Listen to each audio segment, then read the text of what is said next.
Alors, donc là on expliquait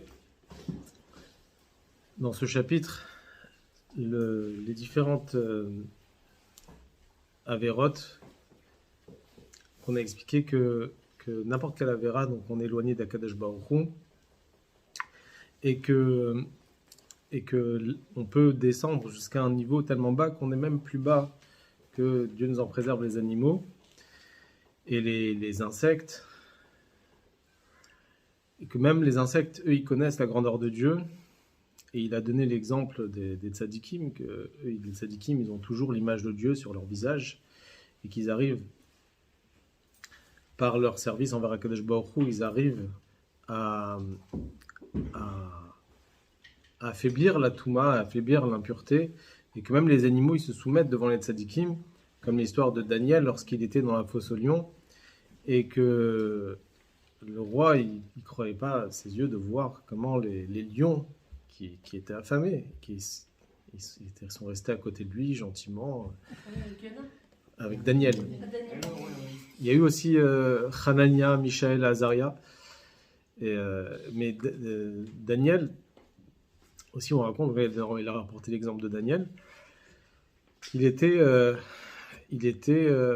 protégé. Pourquoi ? Parce qu'il avait l'image de Dieu sur lui, et quand on a l'image de Dieu, alors les animaux ils se soumettent automatiquement à la personne. Alors, maintenant l'Admorazaken il va poser une question. Et il va dire, jusqu'à présent on a dit qu'il n'y a pas de différence entre une avéra et une autre avéra, et que toutes les avérotes sont pareilles avec n'importe quelle avéra. Un juif il se sépare de Dieu comme si réellement il faisait Avodah Zara. Concrètement, on voit qu'il y a des différences. Il y a certaines avérotes qu'on a le droit de transgresser en cas de danger de vie, ce qu'on appelle Pikuach Nefesh, danger de vie.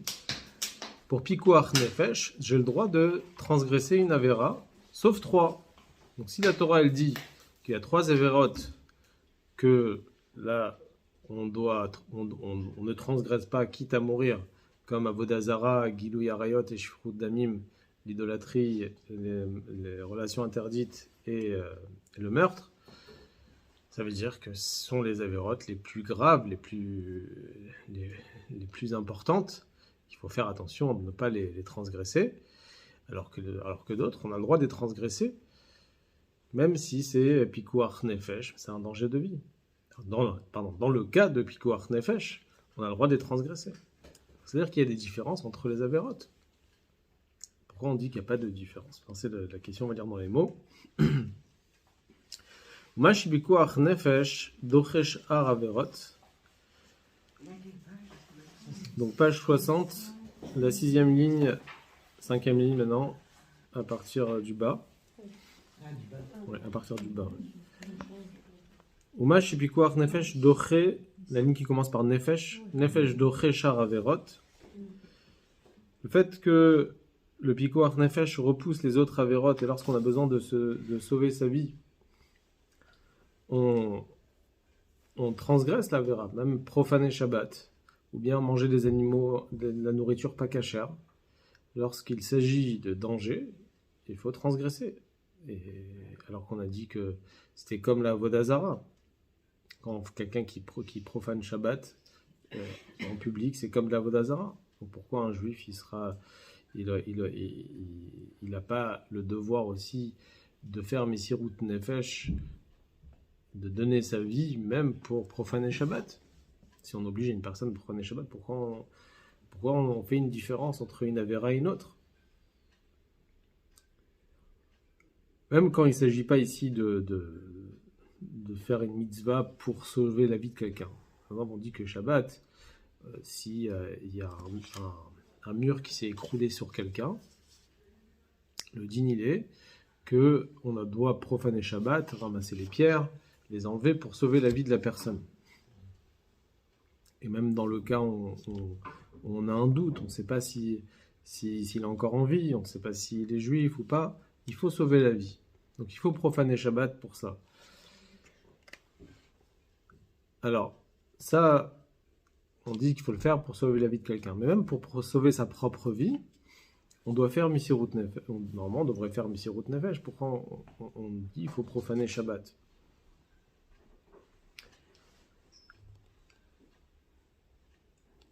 Vegam. Là, oui, c'est que même dans le cas où un non-juif il nous dit profane Shabbat, sinon je te tue, alors il faut profaner Shabbat et ne pas mourir. Ah bon? Oui. Alors que d'autres avérotes, non, il faut se laisser mourir si c'est l'idolâtrie ou la vodazara. Manger du porc, on a le droit si on nous oblige. Oui. D'après la halakha, c'est autorisé. Ah bon? Oui. Ça va aller.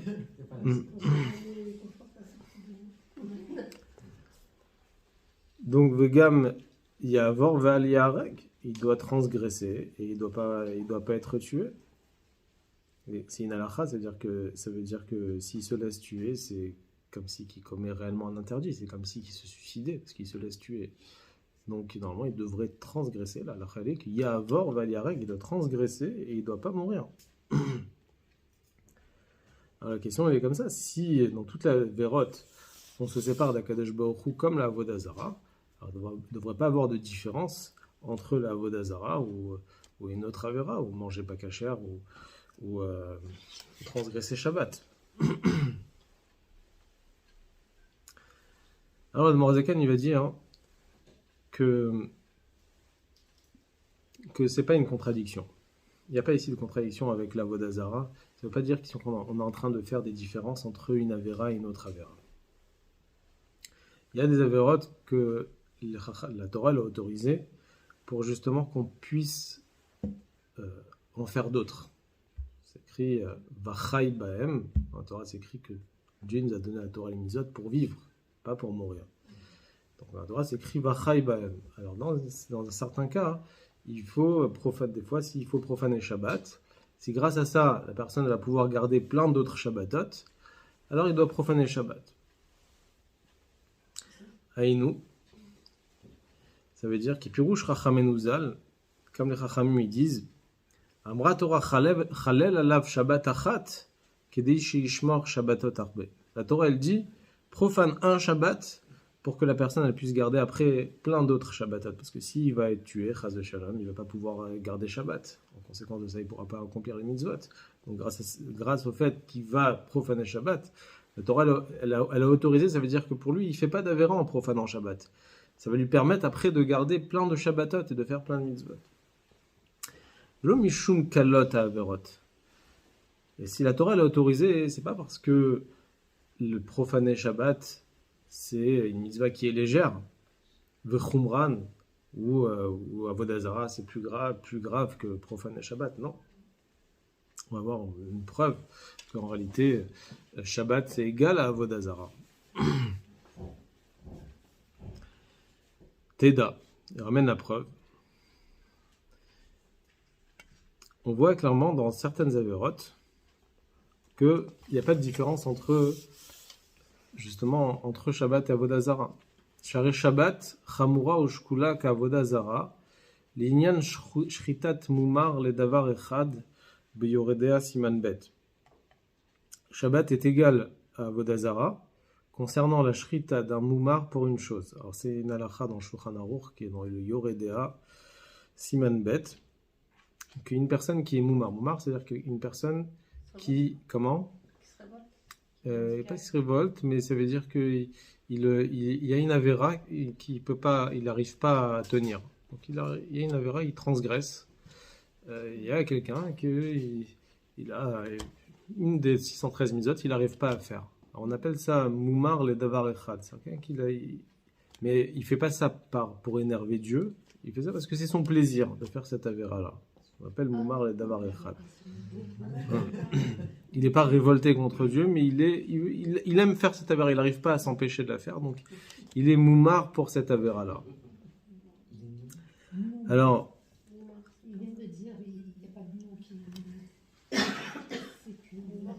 moumar, ça veut dire qu'il décide qu'il y a une avéra, il la transgresse. Comment? Non, il n'est pas exempté. Il n'est pas exempté.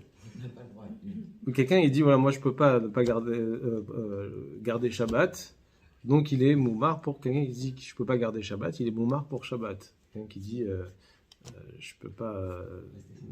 J'aime la viande de cheval, par exemple. Donc il est moumar pour ça, pour cette chose-là. Alors, le din est comme ça. Si une personne, il est moumar pour la vodazara, c'est-à-dire que lui, il fait toutes les mitzvot, mais il fait aussi avodazara. Alors on dit qu'on n'a pas le droit de manger de sa shrita, ça veut dire que s'il égorge un animal, il est chochet d'un animal, sa viande elle est considérée pas cachère. S'il touche le vin il est pas, on considère qu'il n'est pas cachère. Parce qu'il est moumar pour la vodazara. Pareil pour Shabbat. Quelqu'un qui est moumar pour Shabbat, on considère que c'est comme la vodazara, ça veut dire que sa shrita n'est pas cachère, et le vin aussi. Non, une personne qui est moumar pour autre chose. Le vin, ça veut dire c'est son vin ou non? Le vin qui va toucher et qui va. Voilà. Et quelqu'un qui est moumar pour autre chose, alors à ce moment-là, il n'est pas. Sa viande elle reste toujours cachère. Donc pour une autre avera.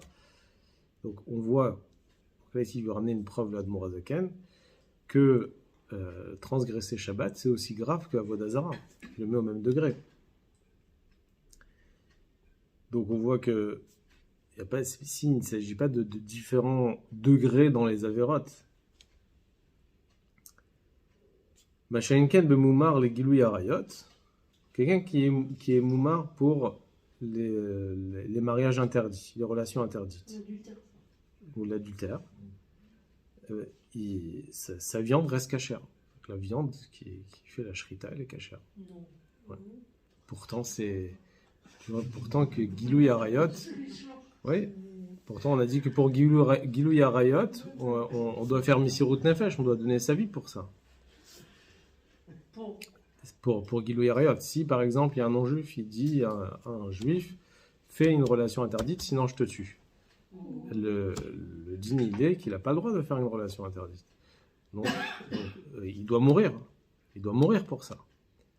Alors qu'on voit que dans d'autres halachot, c'est le contraire. C'est-à-dire quelqu'un qui est moumar pour Gilou Yarayot, sa viande elle reste cachère. Et l'autre qui est moumar pour Shabbat, sa viande elle n'est pas cachère. Alors que dans d'autres cas, on voit que c'est le contraire. Pour Shabbat, si on nous dit de profaner, eh ben Shabbat, il a le droit de profaner Shabbat pour rester en vie. Et pour la Vodazara, il n'a pas le droit. Même pour Gilou Yarayot, il n'a pas le droit, il doit mourir. Ah, il n'a pas le droit de transgresser cet interdit? C'est interdit. Même si on le force. De mort. Voilà. Alors que pour Shabbat, il a le droit de transgresser. Alors que de l'autre... Si quelqu'un transgresse le Shabbat. Non, parce qu'il y a des gens qui font ça, par exemple, la coutume chez les goïms de mettre des cadeaux en bas du sapin. En fait, ça vient de l'idolâtrie du sapin pour qu'il se prosterne. Ah ouais, c'est pour la... Pas ce geste. Donc en fait... Ça, c'est considéré de la Vodazara, je pense. J'ai entendu que c'est... Bon. Non, mais c'est le geste. C'est le geste, ouais. Et la personne ne le pense pas, mais elle s'est prosternée quand même. C'est ça. Vous voyez que l'adoption de coutume du pays peut être extrêmement grave, en fait, dans les idées. Oui. Sans savoir. Ouais, Alors, Mashainken bemoumar les Gilou Yarayot, donc un qui est moumar pour les relations interdites, le din il est que sa shrita il est cachère. La filou achi, pikuach nefesh doche Shabbat. Velo Gilou Yarayot. Et l'autre, on voit que pikuach nefesh repousse le Shabbat, c'est-à-dire on a le droit de profaner Shabbat pour qu'un juif ne meure pas.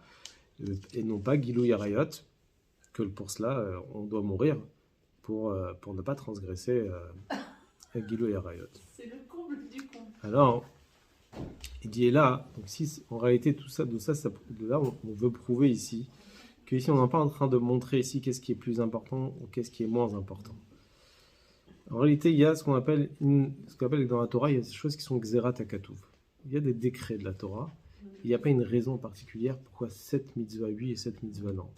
Si la Torah elle a choisi ces 3 mitzvot, on ne sait pas pourquoi, mais ces 3 mitzvot, Avodazara, Gilou Yarayot et Shfichut Damim, on doit mourir si on est contraint de le faire, alors que les autres mitzvot, même si des fois elles sont aussi graves que Avodazara, on doit transgresser, on peut transgresser. Ça veut dire Guilou Yarash, Frontamim et Avodazara. Et Avodazara. On a le droit de. On n'a pas. Si on est contraint, on n'a pas le droit de transgresser, on doit mourir. Donc là, c'est pour ça qu'ici la Morazaki dit que. Donc, et là, d'Exerat Akatu. Il dit que c'est un décret de la Torah. Décret de la Torah, ça veut dire qu'il n'y a pas de raison ici pourquoi cette avéra oui et pourquoi cette avéra non.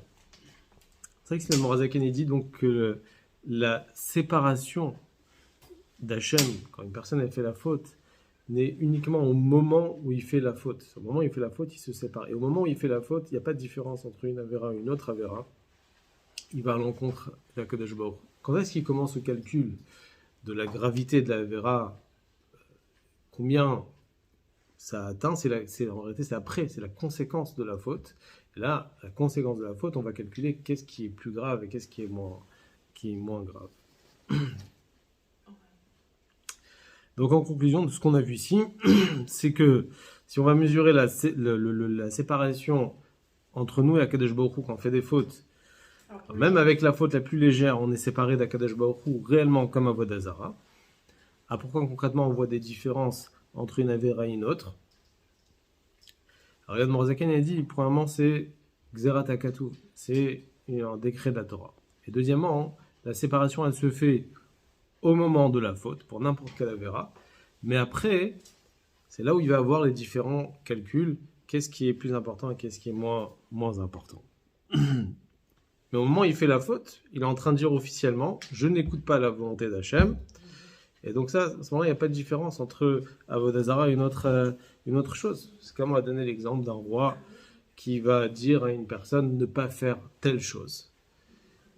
Même une chose simple, ne lève pas la main, et il a levé la main devant le roi. Alors il est allé à l'encontre de la volonté du roi au moment où il a levé la main. Et à ce moment-là, on va à l'encontre de la volonté du roi. C'est le roi, il a le droit de le juger, même de le juger à mort. Maintenant, après, quand on va le juger, on va faire un jugement. Alors à ce moment-là, on va voir quelle est la gravité de sa faute. On va essayer de voir, est-ce que c'était grave d'avoir fait ça? Pas grave. Mais au moment où il a fait, il était à l'encontre de la volonté du roi. Donc ça, ce qu'il veut dire ici, le Admor Azaken, c'est que au moment où on fait, il n'y a pas de différence entre une avéra et une autre. Alors le Midrash, il dit Atei Yoshev Shokel. On ne doit pas s'asseoir et de faire des calculs, quelle avéra est plus importante, quelle avéra est moins importante. On doit... Voilà, c'est ça. Voilà. Parce que concrètement, n'importe quelle avéra, je vais à l'encontre d'Hachem. Donc ça, c'est... Après... Les différences, ils vont se faire après, dans les conséquences. Mais nous, on ne cherche pas la conséquence. On ne veut pas se séparer d'Hachem. Un juif ne veut pas se séparer de Dieu. Donc, il doit, à la base, ne pas faire de différence entre une avéra et une autre. Deuxièmement, la Gemara, elle dit dans le traité Kiddushin qu'une personne qui est Mekadesh une femme, donc il donne de l'argent à une femme pour un mariage, ou il donne une bague pour faire des Kiddushin, et il lui dit « Je me marie avec toi à condition que je suis un tzaddik ». Et concrètement, il s'est avéré que cette personne était un rachat. Alors on dit qu'il est quand même marié. Pourquoi il est quand même marié? Parce qu'il est possible qu'au moment où il a fait les Kiddushin, il a pensé à faire tchouva, et sa pensée de tchouva, ça l'a rendu tzaddik. Alors la question qui se pose, c'est que comment avec une pensée de tchouva on devient tzaddik? Si par exemple il a volé quelqu'un, il faut qu'il lui rende pour qu'il puisse pour réparer sa faute. Donc tant qu'il n'a pas rendu, il peut pas. Alors il dit qu'en réalité, là on voit qu'il y a deux étapes. Il y a l'action de la Avera et il y a la conséquence de la Avera. L'action de la Avera, sur ça il a fait tchouva. Il a fait tchouva et il regrette et il décide de faire tchouva. Et donc à ce moment-là, il rentre dans un processus de tchouva. Et à partir de ce moment-là, il devient tzaddik. Après, il doit réparer les conséquences. Et il va les réparer. Mais au moment où il a décidé, voilà, je vais faire tchouva, je regrette ce que j'ai fait, je vais réparer, à ce moment-là, il devient tzaddik. Il devient tzaddik gamon. Ah bon? Ouais. C'est qui dit? C'est la Gemara dans le traité Kiddushin, page 49b. La Gemara, elle dit clairement que au moment... À partir du moment où on transgresse, C'est qu'on pense que notre désir, donc notre moi, il est plus important que Dieu. C'est ça. Au moment où on fait tchouva, on dit en fait, je me suis trompé. Voilà. Dieu Il y a... est plus important que moi, donc on inverse les choses. On inverse la situation, exactement. Et c'est pour ça que, même s'il n'a pas encore réparé les conséquences, mais au moment où il décide de se relier à Dieu, il se relie. Donc il redevient comment ça dit. Il y a une troisième chose, c'est que la Gemara elle dit dans le traité Yebamot, elle dit quelle faute qui est irréparable, c'est la personne qui a donné naissance à un mamzer. Et la question qui se pose aussi, au moment où il a fait tchouva, il fait tchouva, donc il n'y a rien qui tient devant la tchouva. Donc à ce moment-là, il redevient tzaddik au moment où il fait tchouva. Alors ça veut dire qu'il y a des fautes qui sont irréparables. Alors il dit, comment ? L'âme, elle est descendue dans le corps. Alors, l'âme est descendue dans le corps, mais en réalité, il y a deux, comme on a dit tout à l'heure, il y a deux étapes. Il y a le moment de la tchouva, et après il y a réparer les conséquences. Et ça, c'est deux choses différentes. Et quand on dit on ne peut pas réparer, c'est-à-dire on ne peut pas réparer les conséquences qu'il a fait. Il a donné naissance à un mamzer. Donc ça, c'est ce qui veut dire ici Admorazakan. Donc il y a deux étapes que dans la Vera. Il y a l'action de la Vera et après il y a la conséquence de la Vera. Donc, et là, chez la Charma Seachet, la différence, elle se fait après l'action de la faute. Même avant qu'il fasse tchouva, donc après l'action de la faute, là il y a une différence entre une avera et une autre. Imime avera shen ba karet, si c'est une avera où il n'y a pas de karet, karet ça veut dire retranchement, on est coupé d'Akadosh Baruch Hu, ou bien mita bidei shamaim, ou bien décréter la mita bidei shamaim, c'est-à-dire la mort par Akadosh Baruch Hu, par le ciel, que Dieu nous en préserve. Donc ça c'est mita et karet. Où c'est pas uniquement une punition physique. À l'époque du Beit HaMikdash, une personne, quand il était Chayav Mita ou Chayav Karet, il pouvait vivre maximum jusqu'à de 50 ans, 60 ans maximum. Qui ? À l'époque du Beit HaMikdash, quelqu'un qui était Chayav Karet ou Mita, il pouvait vivre jusqu'à 50, 60 ans. Après la destruction du Beit HaMikdash, on dit qu'une personne, il garde quand même une source de vitalité extérieure qui vient des clipotes, et qui lui permet de vivre plus longtemps. Mais en réalité, pourquoi une personne ne vivait que jusqu'à 50-60 ans ? Puisqu'au moment où il avait fait la faute, il a coupé sa vitalité de l'Akdoucha, de Dieu. Et donc, il n'a plus de vie de l'Akdoucha, donc il reste une empreinte de sa Akdoucha qui peut lui laisser vivre jusqu'à au maximum 50-60 ans. Une fois que cette empreinte n'est plus là, il ne peut plus vivre.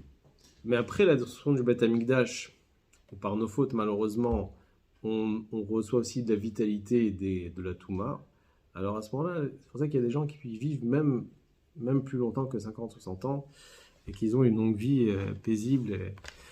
Il y a un point positif, c'est que au moins il a la possibilité encore de faire tchouva dans ce monde. Et voilà. Maintenant, il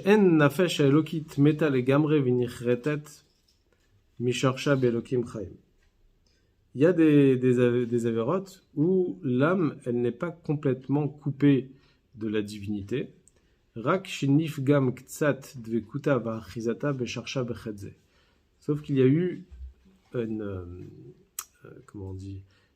fissure dans l'attachement envers Dieu par rapport à cette faute-là. C'est rapporté, on va voir plus loin dans les Guéret Tchouva, que la Neshama elle est liée avec Akadosh Baruch Hu comme une corde qui est tissée de 613 petits fils, et que chaque Avera qu'on fait, on coupe un fil de cette corde qui nous lie avec Akadosh Baruch Hu. Alors, on affaiblit la corde, mais la corde elle n'est pas coupée entièrement. Karet, ça veut dire que cette corde elle se coupe complètement. Je sais pas qu'est-ce qu'on dirait de vacciner, c'est des idolâtres. On va pas rentrer dans ce sujet. Voilà. Alors, et en tout cas, pour une avéra légère, il y a un petit détachement d'Akadosh Baruch Hu, et plus l'avéra elle est grave, plus elle est importante, plus on est coupé, que Dieu nous en préserve d'Akadosh Baruch Hu. Ça, le Morazaken, il dit, ou le Fierer dans la petite aga, la petite note du Morazaken, il dit ici, le Morazaken, il dit que Chaz Shalom, Akadosh Baruch Hu, il veut pas se venger de la personne, il n'est pas là pour donner des punitions. C'est Akadosh Baruch Hu, il veut juste rattacher la neshama de ce juif à lui. Et pour rattacher la neshama, il est obligé de la nettoyer. Et pour la nettoyer, il doit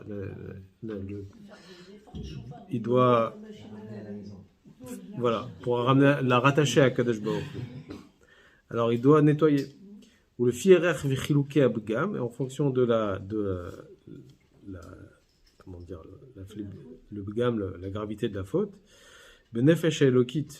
Quand on dit bgam, c'est la tâche. La neshama, elle se tâche. Il ne dit pas ici une faute, mais il dit une tâche qui se fait dans la neshama, qui est la conséquence de la faute.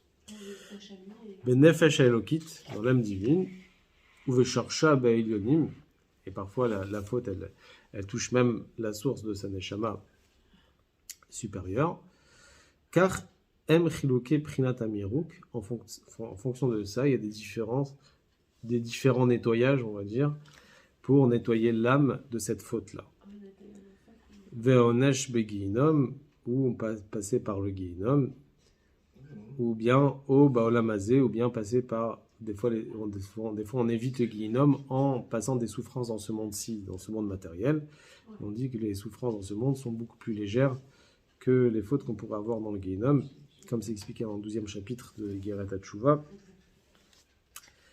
Que c'est parce qu'on a fait des péchés dans une vie antérieure ou dans ce monde, ou en général c'est dans notre vie. Après, mais une petite souffrance légère, ça pardonne énormément ça nettoie énormément de fautes de la neshama, qui si elle avait fait le guinom, ça aurait été peut-être plus difficile. Des fois, tu mets la main dans la poche, je crois qu'il y a une pièce, tu la sors, il n'y a pas de pièce. Ça, c'est déjà t'es nettoyé. J'ai entendu ici une fois, il avait dit dans un Fambringen, il a dit si quelqu'un il ne trouve pas les clés de sa maison. J'allais dire, c'est incroyable, c'est exactement. Il avait dit ça une fois. Mais à chaque fois, je cherche mes clés, maintenant, on fait ça. Tu trouves pas des clés alors Ravazima, il nous avait dit le fait de chercher tes clés et tu mets du temps à les trouver. À les trouver. Et tu tournes, tu cherches pas, tu cherches dans les poches. Tu n'es pas parce qu'en lui à chercher dans leur sac. Bien sûr. Ça, c'est On est nettoyé jusqu'à de maintenant, on se rend pas Alors, à moi, je vais nettoyer.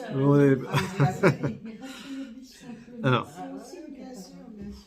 Mais ce qu'il expliquait aussi, c'est par rapport à la course du soleil. Quand on voit que là où il parcourt des milliers de kilomètres, ici-bas, c'est voilà, une toute petite longue. C'est exactement ce qu'on. Un tout petit peu, et là-haut, c'est des milliers de kilomètres. C'est ça. C'est ce qui est dit dans le 12e chapitre de Igeret HaTshuva, où là-bas il dit, justement, il donne cet exemple, entre le parcours du soleil sur Terre. Et donc on peut s'imaginer combien une petite chose ici peut avoir un impact, que ce soit positif ou que ce soit négatif. Mais même si déjà dans le négatif, c'est un impact énorme, et qu'une petite souffrance, ça évite énormément de souffrance dans les mondes spirituels. Alors une petite mitzvah, c'est aussi énorme. Et là, vous avez bien parlé de tâches sur l'âme et pas sur les vêtements de l'âme. Sur l'âme, oui. Sur l'âme. Sur ce qui est une partie de Dieu. Oui, mais là, l'âme est tachée. Il y a une histoire qui est rapportée. Il y avait une fois un secrétaire, un des secrétaires du rabbi précédent. Il était envoyé dans le Texas pour ramasser de l'argent pour la yeshiva au 770, et il est parti, il a discuté avec lui, et à un moment il lui disait, parce qu'il lui a dit, moi de toute façon je suis un juif, je suis rien du tout, je suis pas pratiquant, la personne chez qui il était parti lui demander de l'argent, et lui il a dit, chaque juif il fait partie du Sefer Torah. Et parfois, il y a des lettres qui peuvent s'effacer un petit peu. Et après, ça se répare.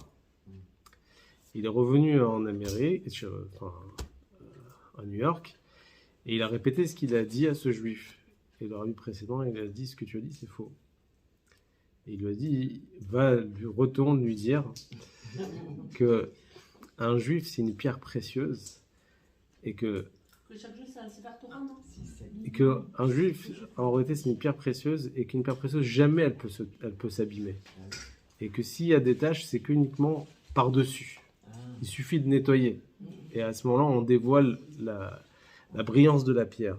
Mais jamais un juif, il peut être une lettre qui s'efface. Un juif, il ne s'efface pas. Il est toujours, sa lettre est toujours en Sefer Torah. Elle est toujours liée avec la Torah. Il suffit de nettoyer, de dépoussiérer. C'est pour ça que je pensais que c'était le vêtement qu'on nettoyait, pas l'âme, parce que l'âme, justement, c'est une pierre précieuse qui ne peut pas être... L'âme, c'est une pierre précieuse, mais il peut avoir par-dessus des taches. Mais ça ne touche pas l'âme en soi, c'est sûr. Mais quand on dit l'âme... L'âme ne s'abîme pas par les taches. Si c'est l'âme elle-même, ça veut dire que c'est ça. Que Dieu pourrait être affecté. Non, ça veut dire que c'est comme si je mets une pierre précieuse dans la boue, elle va être couverte de boue, superficielle. Voilà, elle n'est pas touchée elle-même, elle reste intacte. Ouais, c'est ça. Voilà. C'est exactement la même chose. Et là, après, donc la tâche, elle peut arriver dans différents niveaux. Alors, ce qui veut dire ici, c'est que il y a un juif, il a plusieurs parties dans l'âme, donc ça s'appelle Nefesh, Ruach, Neshama, Chaya et Chida. En général, les parties inférieures de l'âme qui sont Nefesh, Ruach, Neshama sont habillées dans le corps, et Chaya et Chida, c'est la partie supérieure qui est attachée à Dieu. Et donc, notre partie supérieure, elle est attachée à Dieu, la partie inférieure, elle est dans notre corps. Quand quelqu'un il fait une faute, alors à ce moment-là, il sépare sa partie inférieure d'un neshama avec la partie supérieure. C'est comme ça qu'il se sépare de Dieu. Alors, Karet, il coupe complètement entre la partie supérieure et la partie inférieure. Donc, la partie qui est dans le corps, elle est coupée de la partie supérieure. Mais concrètement, la partie supérieure n'a pas été touchée par la faute. Les fautes ne touchent. C'est pour ça que même un juif qui est arrivé à ce stade-là, il peut réveiller le Messirut Nefesh et révéler la partie supérieure de la Neshama. Et automatiquement, quand elle se révèle dans le corps, il y a tout qui part. Il n'y a plus de faute. Comme on dit dans le jour de Kippour, c'est écrit que c'est un jour où toutes les fautes elles se nettoient, parce qu'il y a la révélation de la partie supérieure de la Neshama dans les parties inférieures, qui fait que devant cela, les fautes n'existent plus. Elles sont nettoyées. Alors, si un juif il réveille la force de Messirut Nefesh qui provient de la partie la plus élevée de la Neshama, à ce moment-là, il arrive à enlever toutes ces tâches. Donc, en tout cas, on va dire que les tâches sont uniquement extérieures, et là, il y a des différences entre combien la tâche elle peut toucher en fonction de la vera. On revient dans le texte, donc au niveau de l'étoile. Aregam nafsho achionit abehamit amlubeshet begufo. Même son âme animale qui est habillée dans son corps au moment où il a fait la faute. Vechen gufo, et ainsi son corps au moment où il a fait la faute, où il était lié à la klipa. Mais une fois que après la faute, s'il n'a pas encore fait tchouva, chosrim veolim masitra chara ou klipa. Zo. Et ça veut dire? Ils reviennent, ils ressortent de la klipa. Donc ça veut dire que à quel moment la personne elle est dans la klipa, c'est au moment où il fait la faute. Mais après la faute, il ressort de la klipa. Umitkarvim mikdushat nefesh haelokit amlu beshet bahem, et elle se rapproche de la sainteté de l'âme divine qui est habillée à l'intérieur dans son corps, son âme animale. Amamina ba'Hashem echad, que l'âme divine, elle a toujours confiance dans Hachem echad, dans l'unité d'Hachem. Vegam beshat achet aita beomna ito itbarech. Et même au moment où elle a fait la faute, l'âme divine a été là, avec toute sa foi en Dieu. Et elle était avec toute sa force. Le fait que la personne faute, c'est pas parce que c'est l'âme divine qu'il a voulu faire volontairement, mais c'est parce que l'âme animale s'est renforcée sur l'âme divine et elle a fait en sorte qu'elle fasse le contraire de la volonté d'Hachem.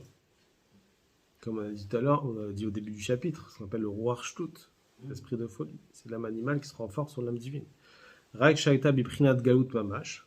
L'âme divine était réellement en exil, comme l'exemple qu'on donne, l'exemple du prince, du fils du roi, où il était attrapé, il était en prison, et on l'a obligé à aller à l'encontre de la volonté de son père,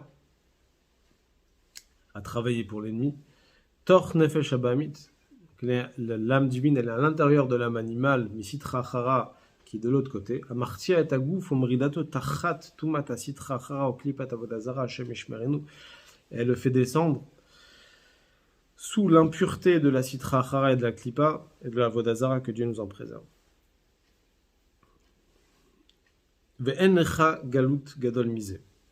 Et donc cette descente-là, C'est l'enfer. c'est un très grand galout pour la Neshama. Et il n'y a pas un plus grand galout que cela. Mais Igra Rama Chulu, où la Neshama elle est partie d'un niveau très élevé, on appelle un toit élevé, dans un puits qui est très profond. Comme on a expliqué auparavant dans le 2e chapitre, que l'âme divine, elle est liée à un niveau très haut, de Shoresh ou Makor, Nafshot, Kol Bat Israël, Makor, Imichochma, Ila, que la source de l'âme de chaque juif provient de la sagesse suprême, donc la Kadosh Baruch Hu. V'uid barer v'chochmato echad. Et lui, Akadosh Baruch Hu, et sa chochma, c'est une seule chose avec Akadosh Baruch Hu. Donc c'est pas deux choses différentes, comme on a expliqué au nom du Rambam, que la chochma de Dieu et Dieu lui-même, c'est une seule chose. Le chou, etc. Donc maintenant, au moment où il fait la faute, il descend très bas, il va dans un puits très profond. Vous que machal aochez borosho shel melech, c'est comme l'exemple d'une personne qui attrape la tête du roi. Dans la métaphore, c'est l'âme divine qui est une partie de Dieu. Donc on appelle ça la tête du roi. Et est complètement unie avec Akadosh Baruch Hu. Au morido le mata, et il la descend très bas, vetomen panav, betor betakise maletsoa, et il trempe le visage du roi à l'intérieur des toilettes remplies d'excréments.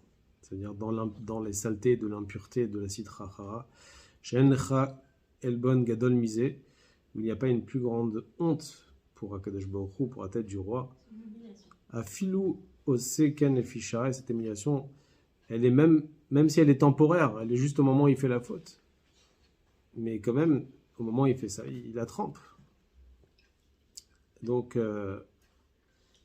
chaque lipot, vesitra chara, nikrot, kitsoa, kenoda, comme c'est connu que la klipa et la sitra chara, elle est appelée comme des extréments, comme on dit dans Yeshaya, les tables des, comment on appelle ça, les tables des Rechaïm sont remplies de tsoa, d'extréments, parlant de la klipa. Et donc, quand un juif il fait une avéra, que Dieu nous en préserve, alors il faut s'imaginer qu'avec n'importe quelle avéra, on prend la tête du roi, on la trempe dans l'impureté, et c'est exactement comme la voie d'Azara. Et donc c'est sûr que chaque juif, par la force de la Hava Mesuteret, l'amour caché qu'un juif il a, cette force de Messirut Nefesh, il a la possibilité de s'attacher à Kadosh Baruch Hu complètement, en s'imaginant que il est impossible de se séparer d'Akadosh Baruch Hu, et qu'on veut toujours rester attaché à Hachem. Et donc, même si on a des fois des tentations, il faut savoir que c'est uniquement le roi Shtut, cet esprit de folie, et que quand on surmonte ça, alors on brise la Klipa et la Sitra Chara, et à ce moment-là, on fait descendre la Gdusha dans le monde, et on fait une demeure pour Akadosh Baruch Hu ici-bas, et on fait venir Mashiach très prochainement, du Merav Yamin.